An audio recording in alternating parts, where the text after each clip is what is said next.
We're gonna talk a little bit about me and Per's filmmaking journey, about a kind of free-flowing talk about making low-budget filmmaking and different aspects of it, and also the one of the most important aspects for us is our interest in anime and the similar fandoms and how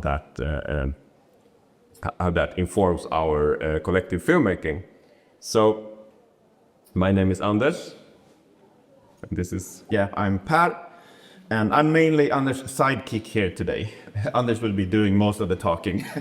But I love doing these talks with Per because he has been with me like this last 7-8 years in our filmmaking journey, and he has shot as a photographer, shot most of the stuff I've done as a director in this stage of my career,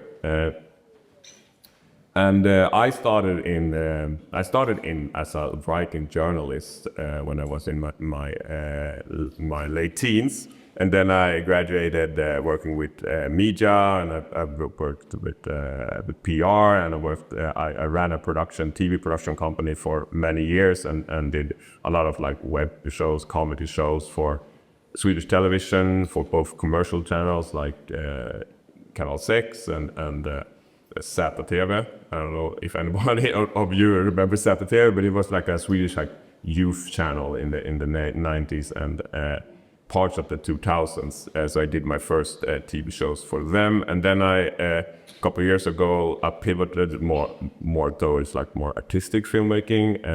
I will also work in the music business and run 2 record labels.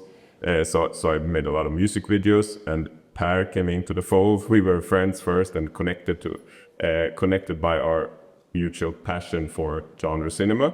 Yeah, especially remember the first lunch we had together. As soon as Hong Kong movies came up as a subject, we knew that, okay.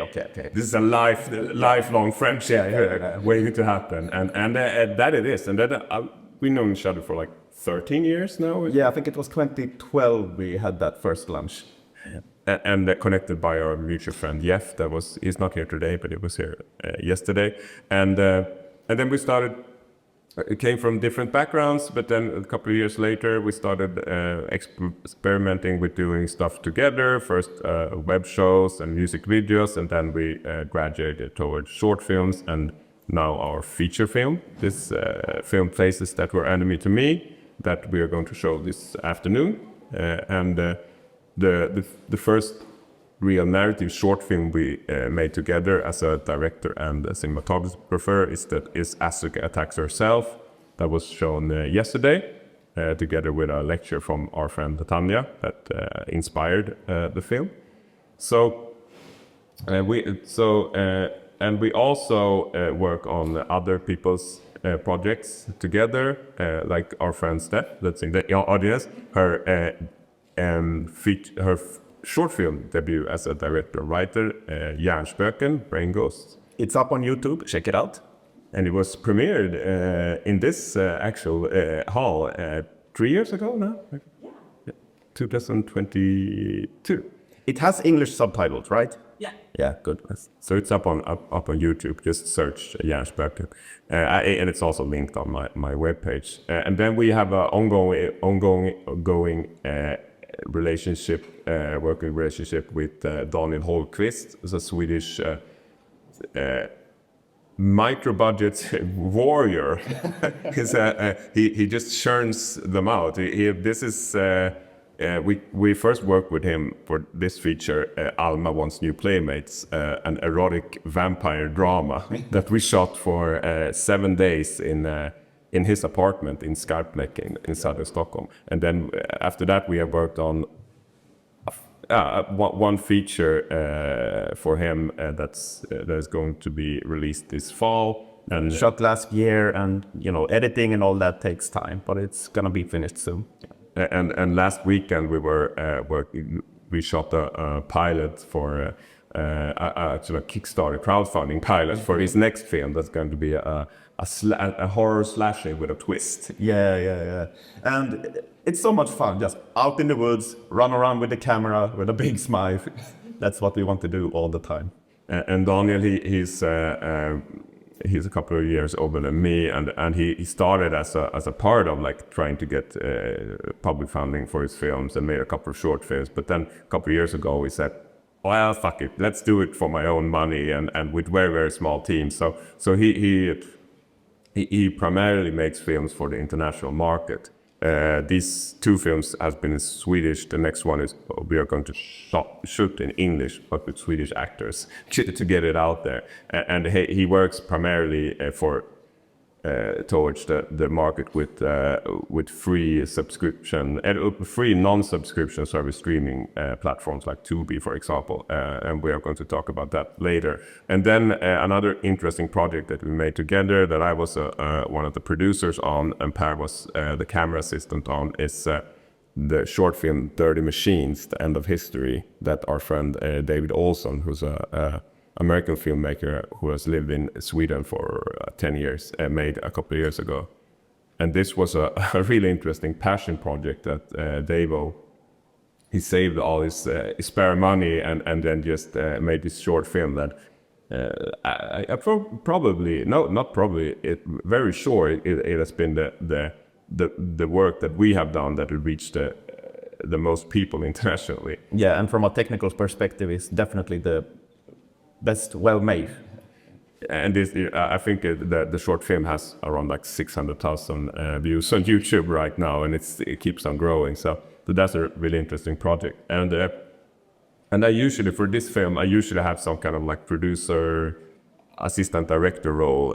For Stef's film, I have to produce it, and with Daniel, I'm usually assistant director, or what you call second unit director. For big films, for example, all the big Marvel, Star Wars films, you usually have several teams that work side by side for each other. You have the main unit that shoots all the stuff with the main actors, and then you have the second and third and fourth unit that shoots like explosions, stunt stuff. Somebody opens a door. For example, the movie we shot last year, Daniel had the focus on the kind of dialogue and character scenes because that's what he's most interested in. And we kind of shot the murder scenes separately. And for the Alma, it's an erotic film, so me and Per shot most of the sex scenes in that because we are more interested. We are more interested in that. that could come out wrong, but we are more interested in visuals than Daniel is. Mostly interested in the dialogues and working with actors, and I come more from the music video, but with music video world, when you focus on the visuals. So for me, it has been very educating working with someone like Daniel that focuses on the performances of the dramatic actors, because I usually work with like models or cosplayers that doesn't have any dialogue. This is a show reel that I have cut together with our stuff the last 5-6 years, and most of these are shot by Pat, so you get like a feel of our aesthetic.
And the music here is made by my younger brother Kali that I work very much with. You also saw him playing guitar in some clips, and we made like 6-7 music videos for Kalle also. Yeah, something like that. Something like that. Lose track after a while. Yeah. We had like a period before we made the Asuka film. Like when we started working, we just churned out music videos for like 2-3 years. Made a lot of them just to get the feel of the aesthetic we wanted to work in. And we're going to talk a little about how our interest and my interest and passion for anime informs my live action filmmaking, and it's not like a natural thing. Like when you think about like growing up and having a passion for cartoons and anime in general, you think that okay, you're gonna grow up and be an animator or a cartoonist. But for me, like I wasn't never super good at drawing, but for me it's like, oh, I want to work with live action filmmaking, but how can I do that? But still pay tribute to my passion for anime. And when you think about it, it's not that uncommon. It has happened with anime directors that has also worked with live action simultaneously. We have maybe the best example is Mamoru Oshii, the Japanese anime director. It's mostly known for Ghost in the Shell and the Pat Labor film. He has he has mixed doing animated films and making live action films in his career. This film, for example, Talking Head, is a really interesting experimental film. So and when you think about it, it's not that illogical, because when you work with animation, you start with a storyboard. You draw and you let somebody else draw like a visual script that you then have as a blueprint when you design the films and the scenes. And Mamoru Oshii, he starts with the visual scripts and he draws storyboards, but then when he makes animated films, he gives it to a team of animators. But when you do a live action film, you use the same storyboard, but you give it to a camera team, the photographers and scene design and set designers. So the process is the same whether you work with animators or live action. So I'm really inspired by that. And as Per mentioned, me and him share a big passion for Hong Kong cinema of the 70s, 80s, and 90s. And those films are often like live action cartoons. We have the Stephen Chow Monkey King films that I'm a super big fan of, and we have this very fantastic weird film called Future Cops that takes like characters from Street Fighter and Dragon Ball and does like a really interesting live action adaptation of them. So growing up with inspirations like this, it's not it's quite logical that we ended up with an aesthetic like we do, like we're working often, like, as I said, with cosplayers.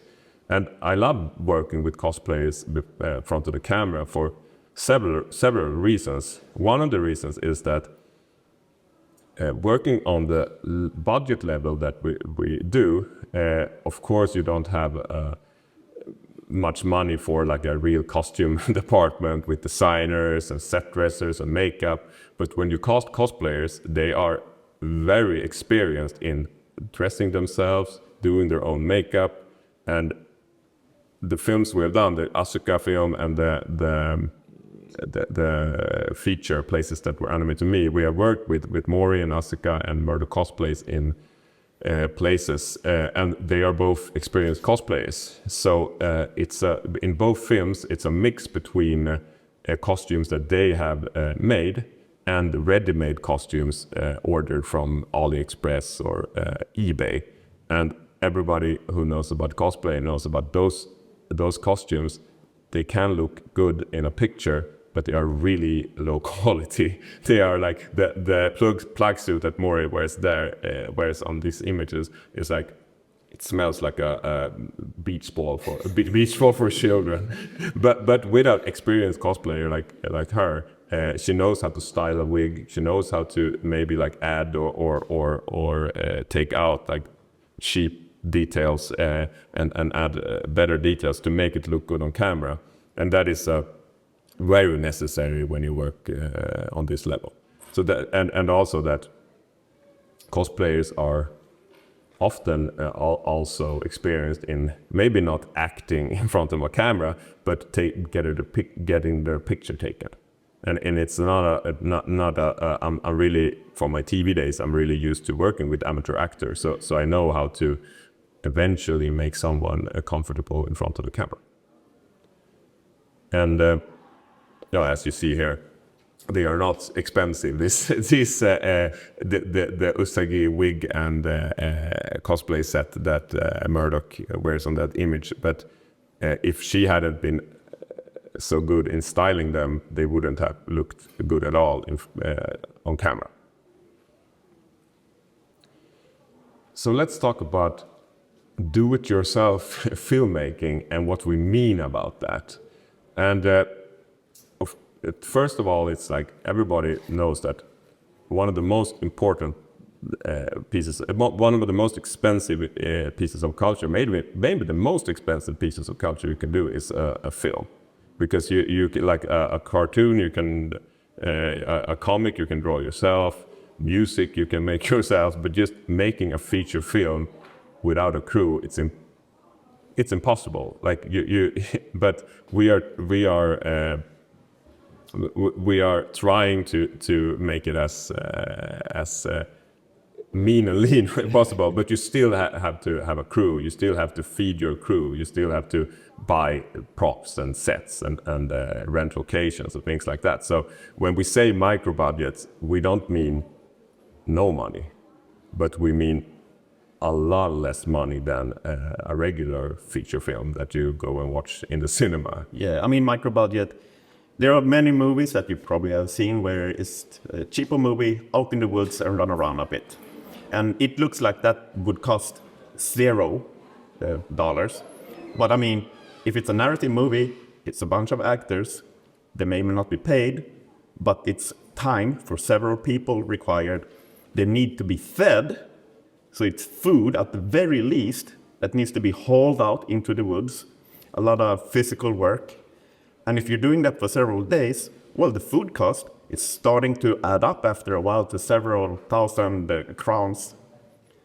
And that is the, zero budget we're talking about. It can add up to no joke cost. Yeah, and I have a slide, and I have a future slide that's going to talk a little bit about exactly what a micro budget means today in Swedish crowns. But when it comes down to it, on this level, it's mostly self-financed. Like films generally, I'm going to talk about film financing later, but it's financed from either big companies or a lot of financiers. But on this level, we and Daniel work at, it's mostly our own money, and then that people that people put their own time in it for free. And also, I'm going to talk a little bit about the system, especially in Sweden. It's a system around filmmaking that is largely built around public financing, and this type of filmmaking is made largely outside that system. And as you may have figured out already, our stuff is not kind of mainstream. It's very, very niche, and Närcon is a perfect place to show it at, because people know about cosplay, people know about these references, but it's not mainstream work that is going to be shown on Swedish television or at Filmstaden or big cinema chains. And Per, we have held this lecture a couple of times, and Per laughed a little bit the first time I held it. And it's like, oh, people probably think you're going to talk about what cameras to use, what gear to use, and then you start talking about film politics for most of it. But we're going to start with this, because this is, of course, the most important reason that we can make films on this level, is that the gear nowadays is accessible and much cheaper than it was like just 20-25 years ago. It's called the prosumer tier of gear when it comes to, cameras, lenses, and so on.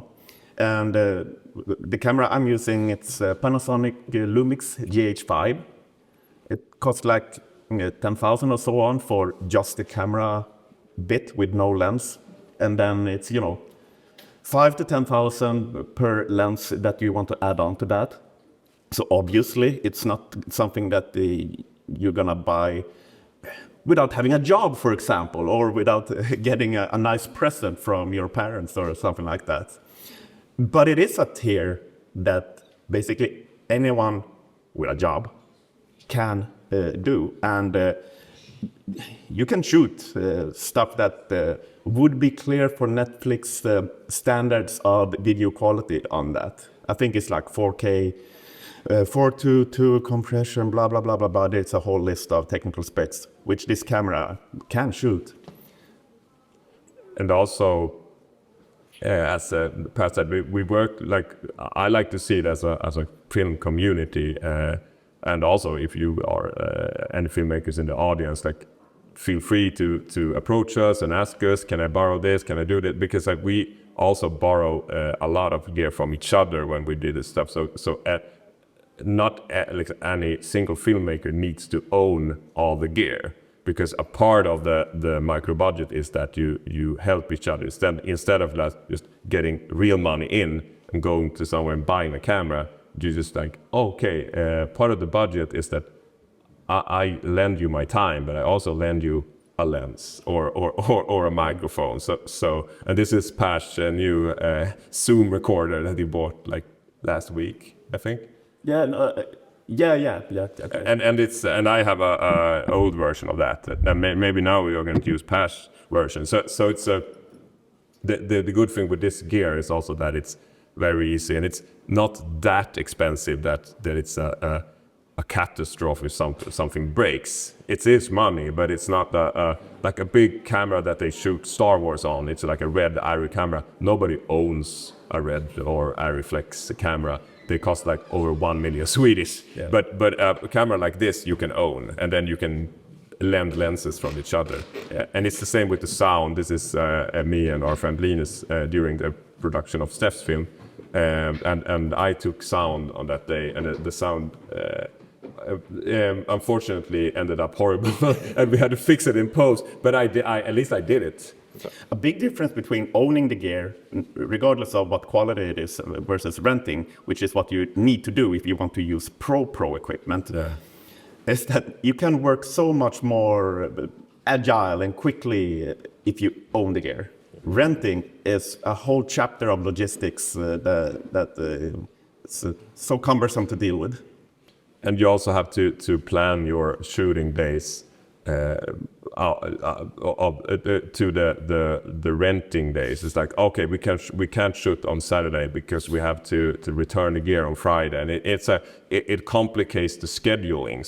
So maybe the picture quality will be less good if you use a camera like I Prosumer camera compared to a professional camera. But if you can get 2 more shooting days out of it, maybe it's worth it. So you have to think like that. It's like mental, like scheduling Tetris, a lot of like producing on this level. And also the software is very available today. Like we don't, like professional editors that work for like Star Wars films and things like that, they usually use a software called Avid. But on our level, there are very good cheap alternatives that is super professional. I use Final Cut. It's Apple's own editing software. And a lot of people like Anton, for example, our friend that's an editor, he uses Premiere. But there are also an up-and-comer in that world called DaVinci Resolve that is a color grading software from the beginning, but also has added regular editing features. So a lot of people nowadays use DaVinci Resolve from the beginning, just doing all the editing. And it's also a free software to an extent. Yeah, exactly. It's free with restrictions. For example, the quality of the recorded material is one of those restrictions, yeah. So this is the production aspect. And the production aspect also adds to how big your team needs to be and where you can shoot your film. Because location-wise, it's like this this gear, this modern gear, is really you can wear it with you, and it doesn't. You can take it in your backpack, and you can shoot in the forest very easily, and also because these prosumer level cameras and sound equipment, and also this software is much easier to access and it's much easier to use than like old school professional level film gear.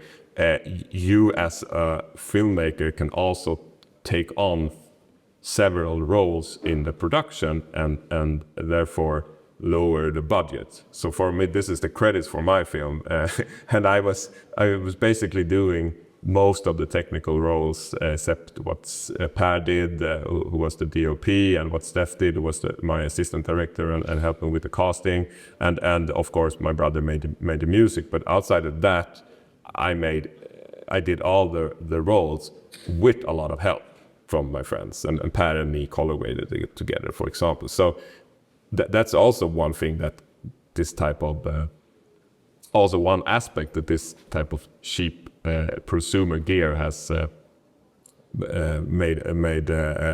made possible. Picture there with us in the woods, and maybe in the rubble, in the mess there, you see a bunch of bags. For example, water. You need water in this horrible summer, and there's so much I can talk about in terms of like practical details, keeping extra batteries on you, and so on and so forth.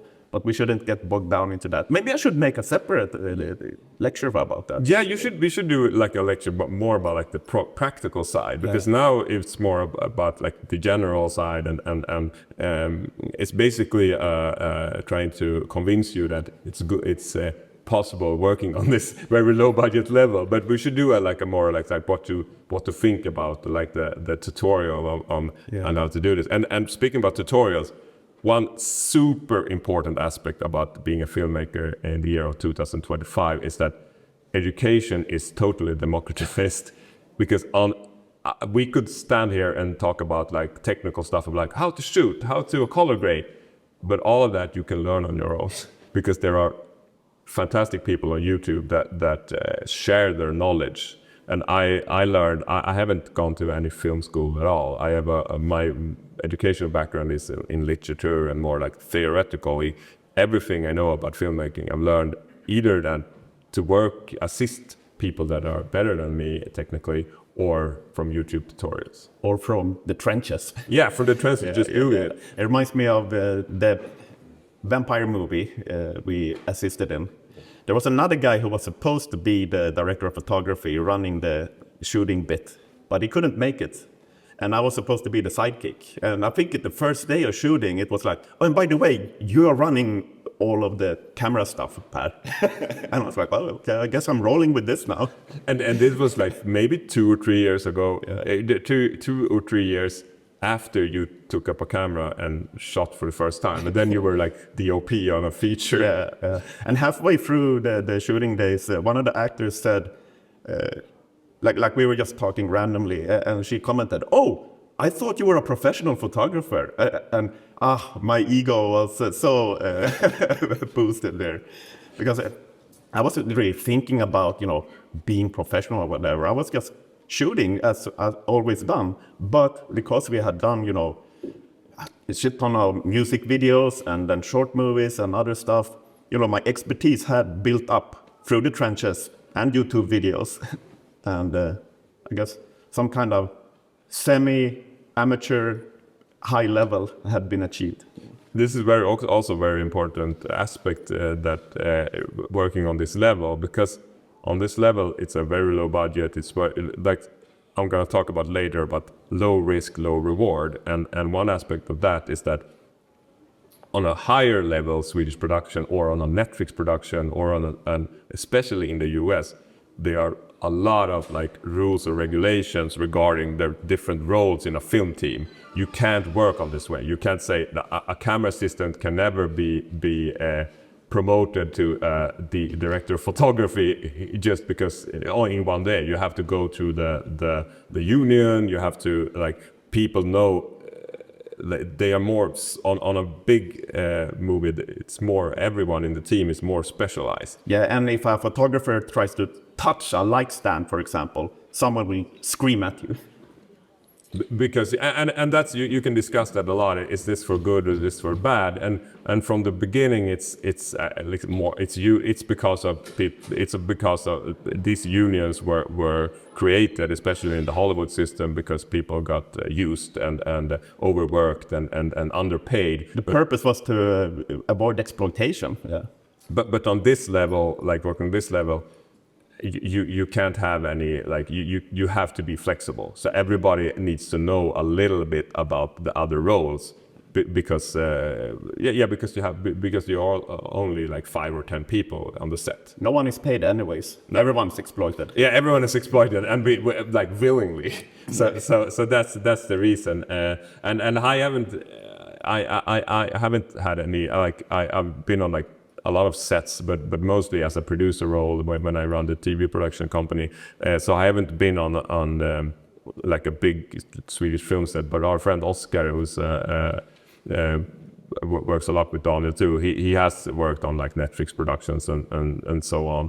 And he says that it's another different world working on that kind of set, because there are more people, there are sharper lines between the different roles for the team. It's way more hierarchical. Yeah.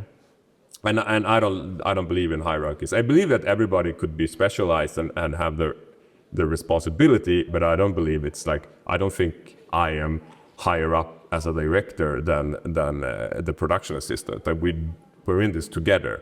And that is a way you can work on this level. When it's more money and more risks on the line, you can't have that flat hierarchy anymore. I don't think, I haven't worked on those productions, but that's the patch that those rules are there for a reason. But we don't need to apply them.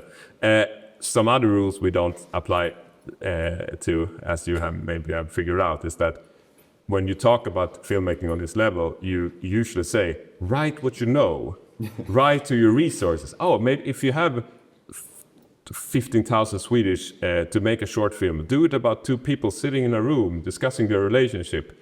I don't think you have to do that. You can do like sci-fi epics. And also that, we can't do sci-fi and fantasy in Sweden because we don't have the resources. That's also bullshit. You can do, like, if you think about outside the box, like, of course, you've seen our show reel.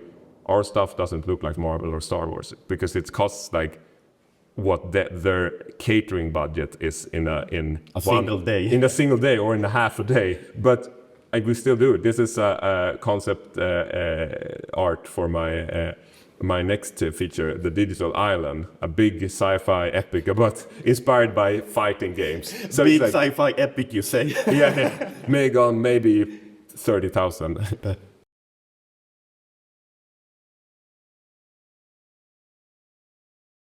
And that is actually right to your resources. If you have reenactors or LARPers that is willing to be in your film and already have costumes, and then you have to maybe pay them regarding the budget. Like, and it's also one thing just to say before we start talking about financing. We are very aware of that. It's a thin line being like a low budget warrior and using people. And we know it. We talk about this a lot with Daniel, for example, and also my old colleague Tobias that made a lot of music videos for 15 years ago. And he said, like, there comes a time when you have used up all your calls to your friends to do something for free for you. You burnt all your bridges. Yeah, you burnt all your bridges, and that so the ambition is always to have a little bit higher budget that you can pay people maybe like better food this time, better, and then maybe a little symbolic sum, but and of course that you can use the experience you are. Like, I also freelance and do like edit or shoot like conferences and do like freelance stuff, and I do that, of course, like with my experience I have gathered from working as a low-budget filmmaker, and I also, if I can, like, hire people that I have worked with. So you have to be aware that you have to be aware that it can come to a level that you can use people. But I think that also having like a flat hierarchy, and also like if I call people and say, "Oh, will you shoot my film?" Like Per, for example. If Per says, "I want to direct the film, do you want to produce it?" Of course, I'm there for him. So you have to be aware of that also. That it's I can stand here and brag that we have made a film for 30,000 Swedish crowns. Like, of course, it doesn't cost 30,000 Swedish crowns. Really, it costs. Yeah. Time is money. Remember, and it's a lot of man hours that goes into any of these productions. Talking about money. Let's talk about. Let's get to the exciting bit of this presentation.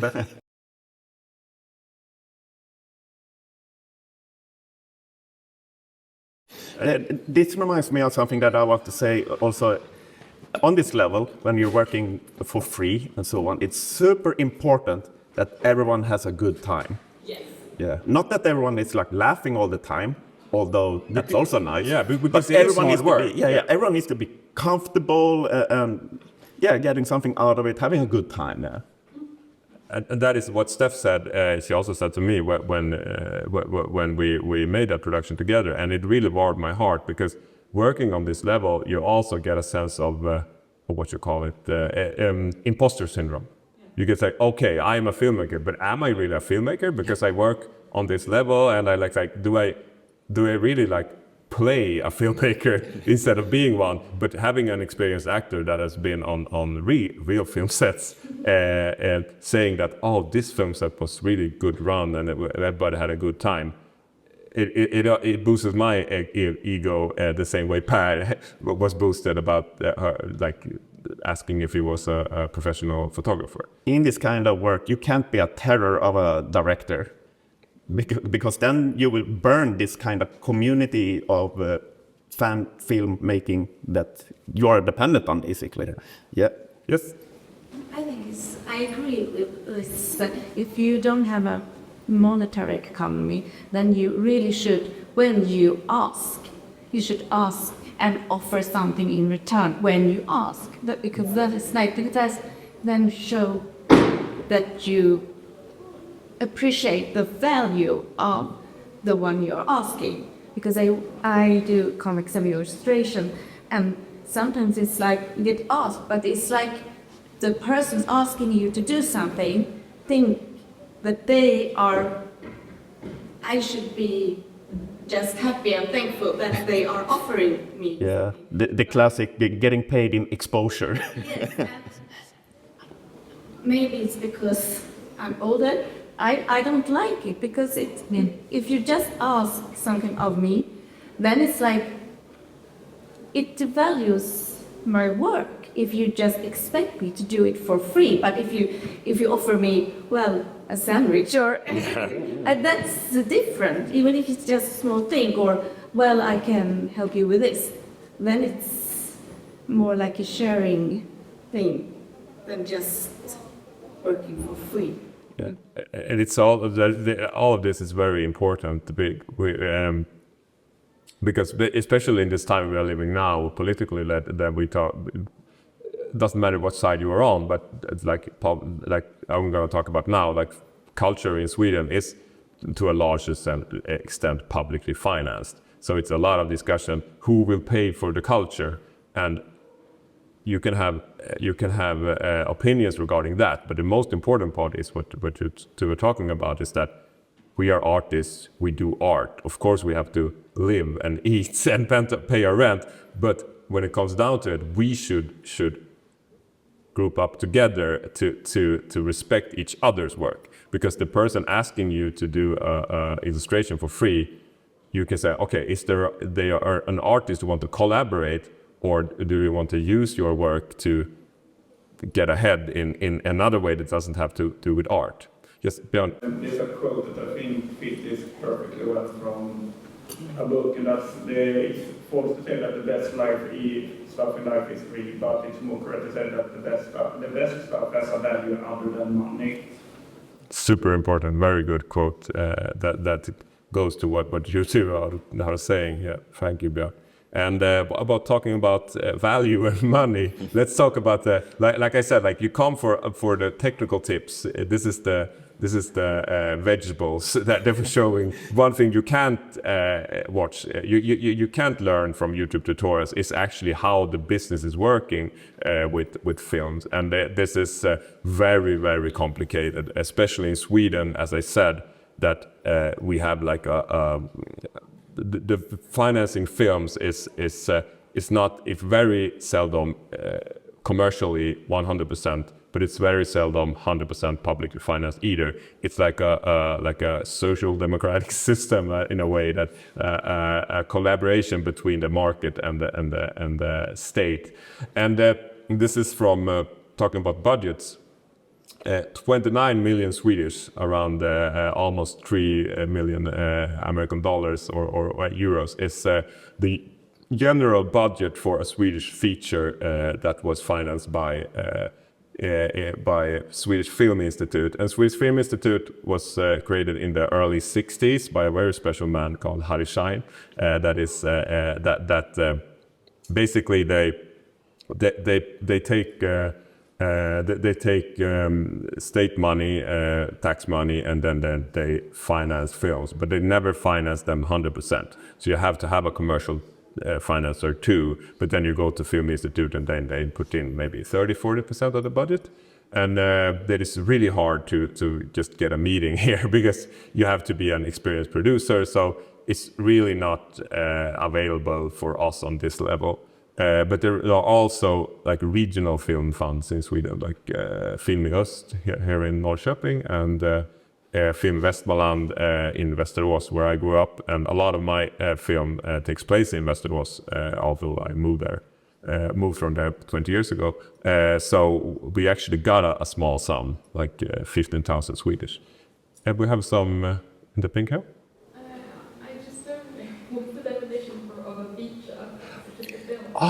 It's a feature. This is a very good question, because it's a really like filmmaker lingo, and it has a lot about to do with actually with financing. Because when you come to Film Institute, they have different people you go to when you want to finance a short and a feature. And a short and there are actually three types of films when you come to the definition of the institutions. It's a short film. It's around short film is basically everything under an hour, and the international definition of a feature is, I think it's 1 hour 5 minutes, so it's 65 or 70 minutes. And when you say international, who decided this? Does it come from the festival system? Yeah. I think so. And the commercial, like in the cinema, for example, when you are, it's hard. It has been done, but it's hard to distribute a short film in the cinema, because when people go to the cinema, they want to be there for a certain amount of time. Like they don't want to go to see a film that's 15 or 20 minutes long. But in a festival, like film festival, they have different programs for shorts and features. And in Sweden, there used to be a definition called novellfilm. And I think the English translation is featurette. It's like longer than 30 minutes, but shorter than an hour. So like a 50 minute film. But that is very hard to market. It's very hard to get people, because you can't show it on like shorts, for example, nowadays live a lot on YouTube. So you can get people to watch a 10 or 15 minute short on YouTube, but it's harder to get them to sit down for 45, 50 minutes. But a feature you can market as a movie, you can sell it on DVDs when they were popular. So it's basically a film political term, like a feature or short film. But thank you for asking that, because when you are a filmmaker, like you think about this stuff all the time, and you think that everybody knows what a feature is, but basically long film. It's in Sweden, it's feature is long film and the short is kort film. So it's but around one. I think the Netflix counts like everything over like 1 hour and 5 minutes as a long film feature. Yes.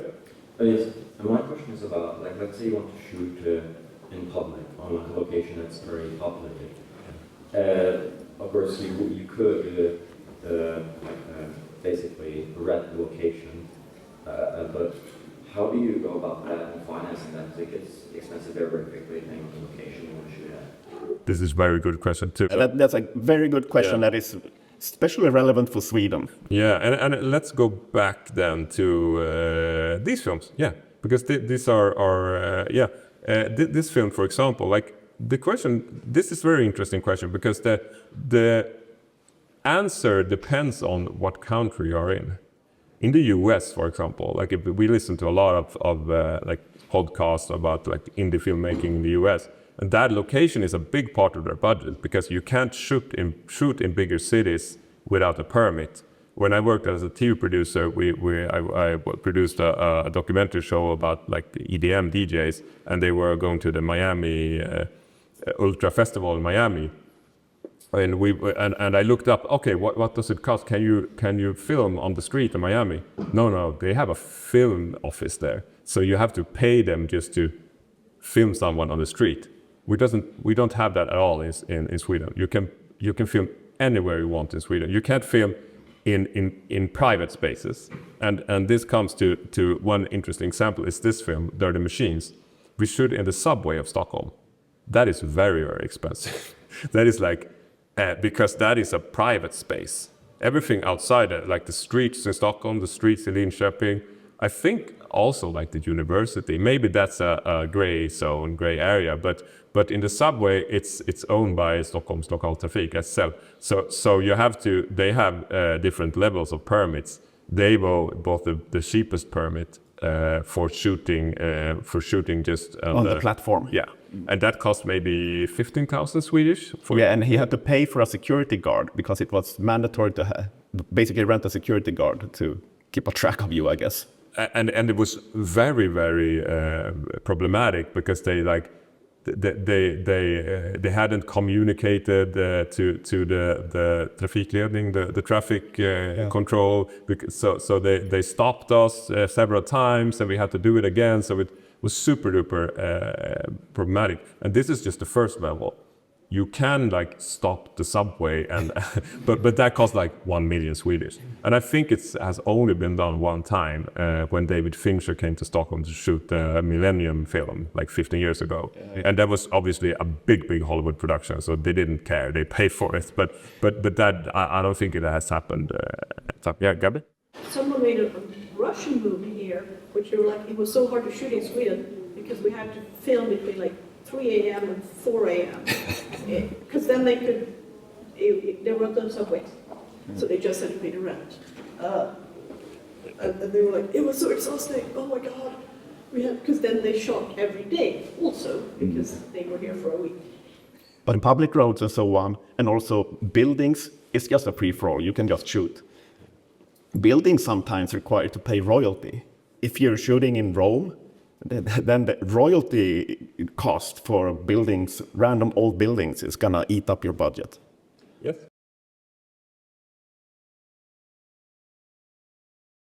It's a really good question, and we have all started. Like I think it's just a lot of actors that we know. Like we are talking more from like a behind the camera, but of course we are working a lot with actors, and on this level you usually get actors that hasn't had like much experience, or they had come from other fields and started acting, but also in Sweden, like it's not uncommon for a very low budget production on our level to actually get experienced actors because they need work and they want to because there are not many productions taking place in Sweden. But for your case, I think it's one thing is like to start doing your own stuff, because some actors we know they eventually tire of like going to open casting calls, and so they like do their own stuff. They go together and like write their own scenes and doing stuff, and like working with as a filmmaker too. And I think it goes for, as I said earlier, that when you're on this level you need to know a little bit about everything, but I think it also applies to being in front of the camera. Just like knowing that maybe if you have and I have also been in front of the camera. I don't have a super ambition at acting, but it's like I like doing it, because if I do it, I can have more knowledge working with actors. And I think it's the same for actors, that maybe you can go group together with some of your friends. It's like, can we borrow a camera from someone? Can we write our own scenes? And then you also can, in that process, you can figure out what kind of roles you are interested in and what kind of material you want to do. But other than that, it's like there are a lot of low-budget productions out there. So I think you just have to. It takes time to build, as we said, build your film family. It's like I'm over 40, Pat is over 40. Like we had, and I come from the TV production world, and I have some of the people from that world I took into this part of my career. But I also, like, you meet people on when you're out on shootings, you meet people that you maybe connect with, and then you can call them or message them next time. Do you want to go to this audition with me, or do you want to make self tapes together with me? So it takes. I think you have to do it gradually, and I think that the confidence, hopefully, and I think it will grow the more you work. Like, we all have that imposter syndrome in the beginning, but it's just a grind. It's just like do it on each level, and doesn't care. Like when you're younger, maybe like I, for example, I cared a lot, but okay, is this kind of like a cheap production? Is this, maybe this is not good on my CV? I don't think that applies at all. I don't think that is true. I think it's better to maximize like quantity before quality. Yeah. I think that's like quality before quantity. I think that's something you can worry about when you're on a super big level and somebody else payrolls your career. When you're on our level, you just have to do stuff, and then it's like some stuff is good, some stuff is bad. But in terms of like specific resources, I think the movie we shot last year, Daniel, the director, he posted on a bunch of Facebook groups, right? There are miscellaneous Facebook groups that I don't know the names of. Yeah. And I had, as I said, I had a lot about financing and stuff like that, but and we have talked about this. As I said, like our features cost around 30,000 to 200,000.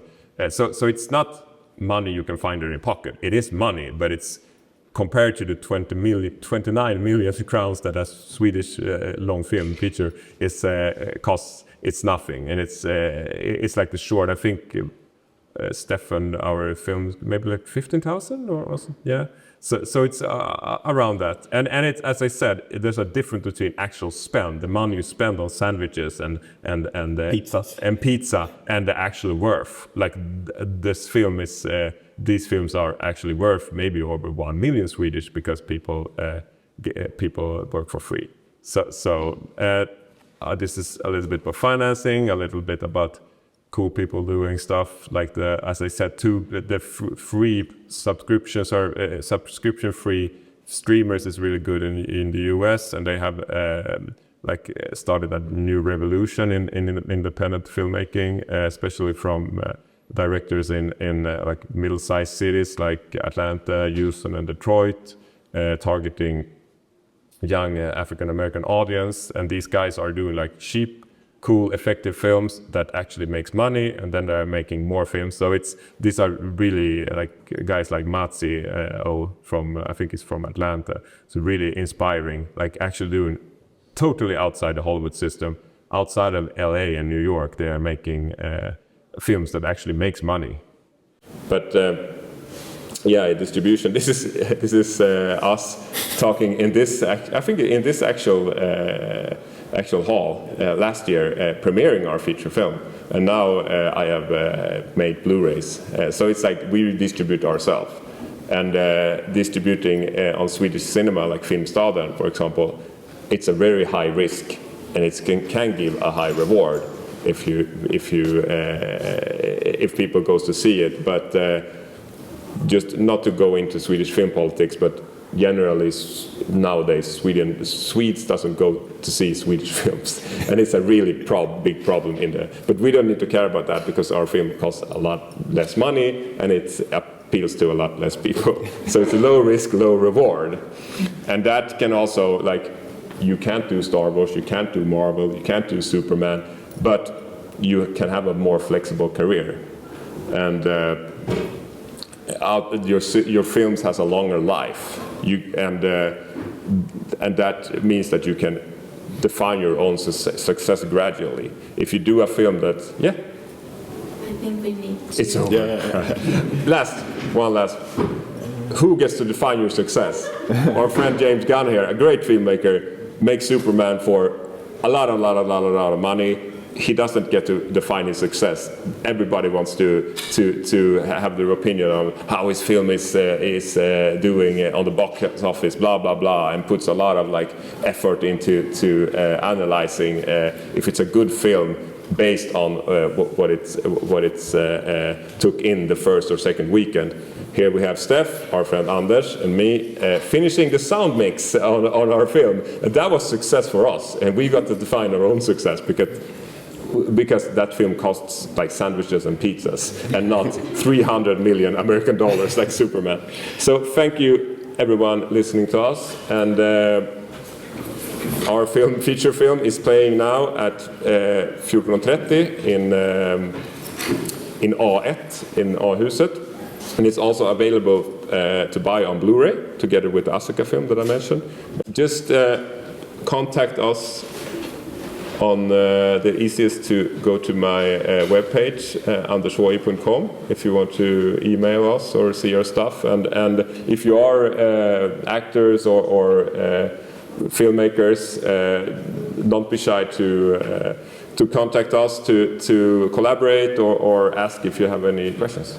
Thank you. Have a great rest of the con.